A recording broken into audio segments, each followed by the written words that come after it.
বলেছিলাম যে আমরা কিভাবে বাংলাদেশের অর্থনৈতিক ব্যবস্থাকে গড়ে তুলতে চাই।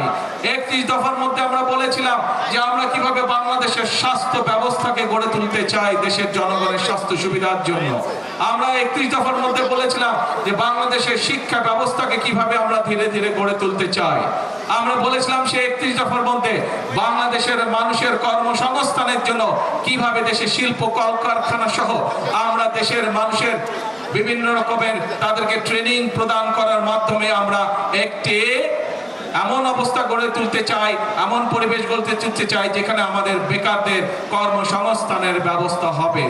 প্রিয় ভাই বোনেরা, আমরা বলেছিলাম এই দেশের কৃষিকে আমরা কৃষকদের পাশে দাঁড়াতে চাই।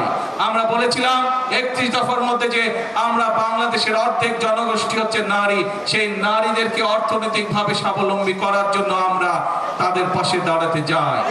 এবং প্রিয় ভাই বোনেরা, নির্বাচনের পরবর্তীতে আপনারা দেখেছেন এই সেই মাঠ, যে মাঠ থেকে আমরা এই সেই কড়াইলবাসী, এই সেই কড়াইল এলাকা যেখান থেকে আমরা আমাদের দেওয়া প্রতিশ্রুতির প্রথমটি আমরা শুরু করেছিলাম, এই সেই মাঠ।